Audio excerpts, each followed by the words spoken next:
Professor, I sent you an email. Yeah, I got that, Christiana. Thanks.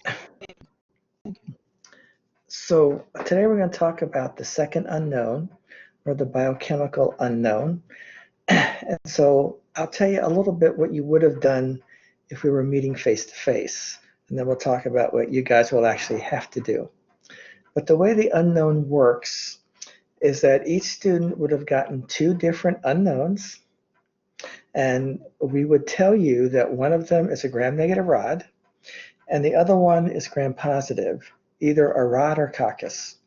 So that much you know from the beginning. One is a gram-negative rod, and the other is gram-positive, either a rod or a coccus. And then what you would have to do is you would have to make two streak plates, one for each unknown.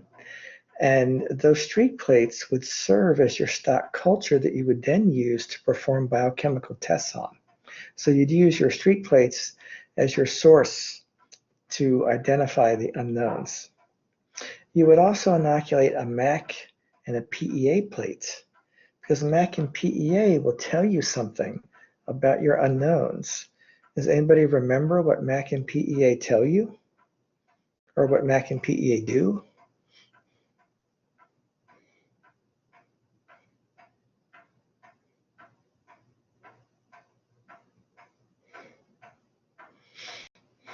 Anybody remember McConkey? Yeah, Rachel? MAC will tell you if they're positive for lactic acid fermentation. Or for lactose fermentation. Oh, lactic fermentation. Lac in my notes, so I was like, yeah. So what else will MAC do? It would turn pink, I guess. Well, that tells you lactose, but what does MAC select for? Oh, gram negatives? Right, gram negative. What about PEA? PEA inhibits gram negatives. Right, so a PEA selects for? Gram positive. Gram positives, right? So MAC and PEA can help tell you which one is your gram negative and which one is your gram positive, right? Although you're not doing MAC and PEA, but that's one of the things you would have done. Now, after your TSH streak plates have incubated, you then have to perform a gram stain on them. And the reason why is, since you're using your TSA plates as your stock culture for testing, you needed to verify that they were pure cultures, that there was no contamination. So you do that by gram staining. Also, gram staining tells you whether it's gram positive or negative, a rod or coccus, right?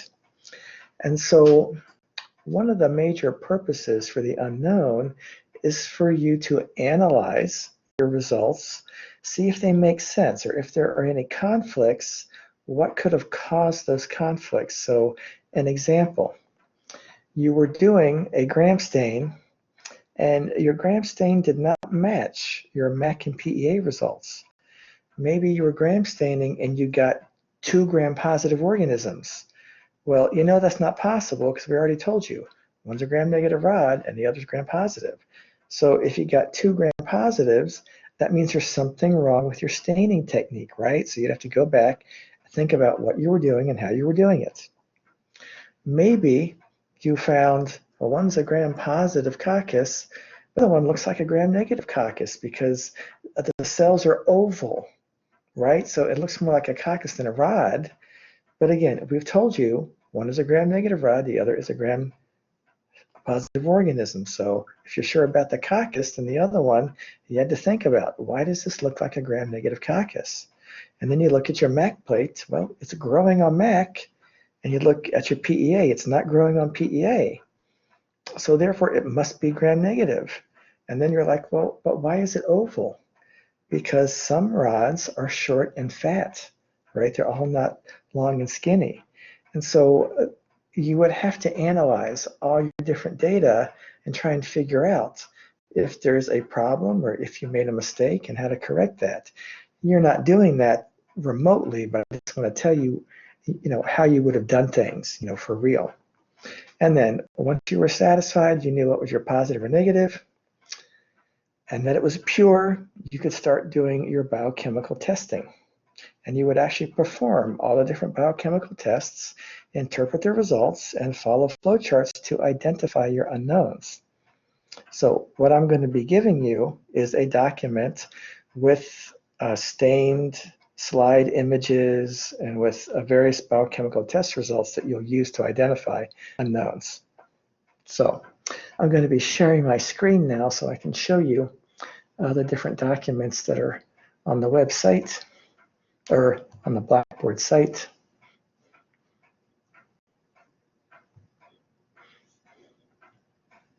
Oops, go back and do that here. Yeah, that's not what I want. Audio. Okay. Now you'll be able to hear me. So this is the report sheet, which you will attach and submit under the assignment tool. But you need to put your name on it. I put my name on it just to show. Put your name on it. What your unknown numbers are, because each of you will get 2 different unknowns that are numbered. And then you need to describe them based on the images that I provide to you, shape, arrangement, gram-positive or negative, any other attributes like make spores or anything else. And then you have to list each biochemical test performed, whether it's positive or negative, and give a brief description of what it looks like and why. So that's very important. Last spring, a lot of students did not give me the why, and this is all worth 20 points. And so let's say you do a carbohydrate fermentation test, like a glucose test. And you say, okay, my organism was positive for glucose because the tube turned yellow. And then you explain it turned yellow because my organism fermented the glucose and produced acid, which lowered the pH and turned the phenol red from red to yellow. So that's what I mean by explain, right? So since you're not actually doing any of the physical work, I need you guys to do some other kind of work. So that's to explain what these biochemical tests mean and how they work. So that's what I want. And then you give me the identification of each unknown, right, the genus and species for both, in the correct written format, right? And then you will submit this document in the assignment tool. And it is important to use a PC-compatible format, like DocX, which is what the document is, or a PDF. And the reason why is Blackboard cannot open Apple formats, and neither can I. So it must be a PC-compatible format like a DocX or a PDF. So far, so good?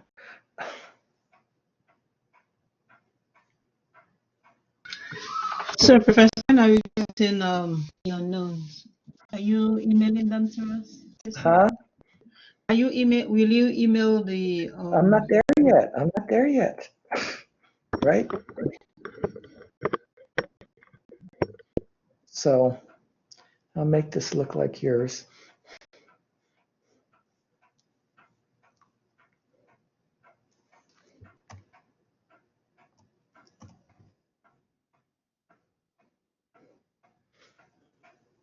All right, so under week 11 labs are all the documents that I'm going to show you. And then under the unknown is the assignment tool. And so here is where you will attach your document as a DocX or PDF file and then submit it. And this is due next Friday, or this Friday, right, the 13th. So how do you actually use all the biochemical tests to identify your unknowns? Well, I said everyone has a gram-negative rod, right? So we have a flow chart for the gram-negative rods. And so the first test is lactose, right? If it's positive, you go right. If it's negative, you go left. And then you look at all the test results you have and see what matches. And so with the gram-negative, you're basically doing everything. Most of the biochemical tests lactose, possibly glucose, MVIC, SIM, urea agar. So almost all of them. And then you should be able to identify your unknown by matching all of your test results. Now, when we're doing this face-to-face, since students are doing the tests, sometimes they get to the end and their results do not match perfectly. And if that happens, the student has to come and see me, and I will look at their results, and I might suggest they repeat a certain test, or I might tell them to go with the majority of results.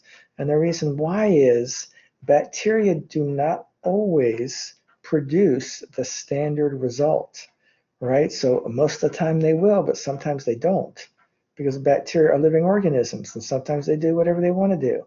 And so sometimes results do not match exactly, and that's normal. That happens.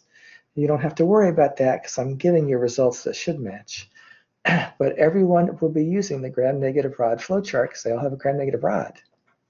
But some of you will have a gram-positive coccus, so you'll use this flowchart, right, for gram-positive cocci. And the first test done is a catalase test. Now, for all these different tests, since you have to describe them and explain them, you will have to go back and look them up. But if you're catalase positive, you go to the right. Catalase negative, you go to the left. Let's say you're catalase negative, then you would come down here, and there are 4 tests to perform. 2 of the tests are temperature tests. So you would have inoculated some broth, incubated them at 10 degrees or 45 degrees, and observed growth. And remember, growth in a broth culture, we're talking about turbidity and sediment primarily. So that indicates growth. Then you would perform a salt test. So you grow the bacteria in 6.5% salt, which is a pretty high concentration. Only some bacteria will grow in that. And then a starch plate. So you go back and review how to do the starch test.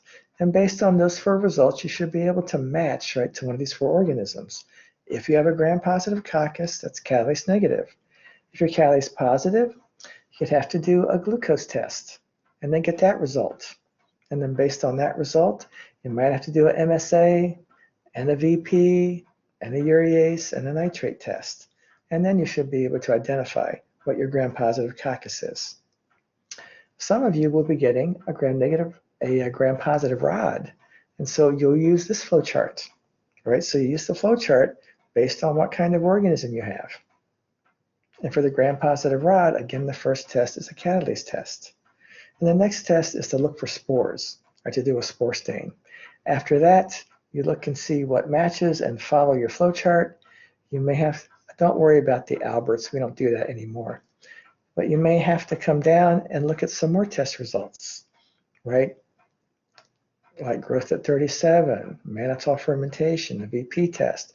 Look at your slides, right, to see growth in chains, a nitrate test. So it depends on what kind of organism you have and what test results you get. But you follow the flow charts to identify what your organism is. But everyone uses the gram-negative rod flow chart, because we all have a gram-negative rod. Some of you have a gram-positive rod as well. Others also have a gram-positive coccus. So you'll look at your gram stain images and determine what you have, right? Gram-negative rod or gram-positive coccus or gram-positive rod. And then pick the flow chart that goes with your organism and use that to identify. So questions?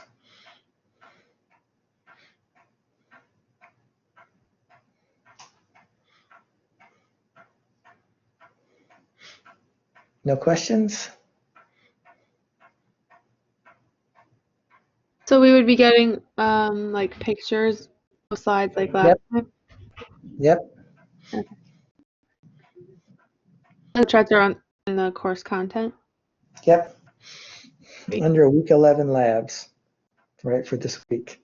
All right, so the report sheet is there as a docx document, and then all the flowcharts are there as a PDF. And then your unknowns will be emailed to you as a PDF document. I had one student email me from the morning class saying she could not open it, which is weird because when I went to my sent folder, it was there and the attachment I could open. So I don't know why she was having a problem, but if you have a problem opening it, let me know. But I think it was a problem on her end, and hopefully that gets resolved. So questions?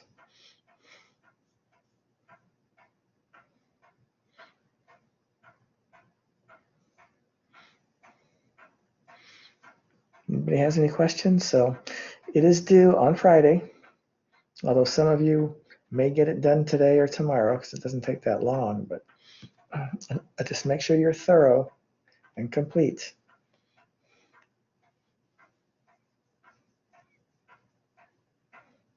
So any questions?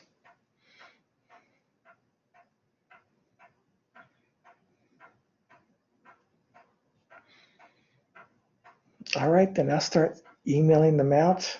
It took me about a half hour to get them all emailed. Sure, Sarah. What's happening next week?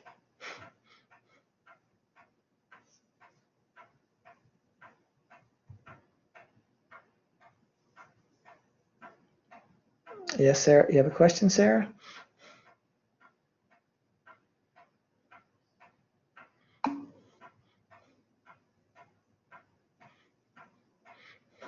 Well, we have a lecture exam.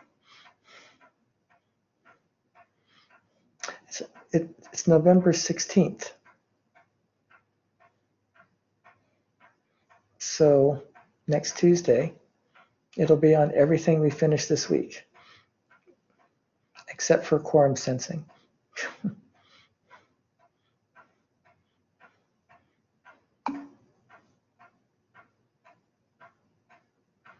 Oh, okay. But did you hear me, Sarah? Yeah, so same format as last time. And it's going to cover everything since exam 2.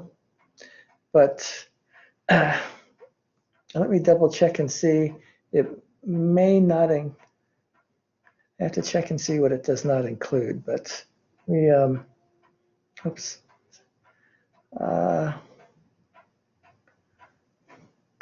Oh, we're ahead, right? So yeah, we got everything finished. So reviewing on Wednesday. I suppose we could, right? Since we got ahead, because the nice thing about remote teaching is that I can talk longer since labs are shorter. And so we got finished earlier. So on the 11th, we don't have a scheduled lecture. So I guess we can do some review, but come prepared with questions because I don't have any review materials prepared. So I guess we will review then. All right, so any other questions?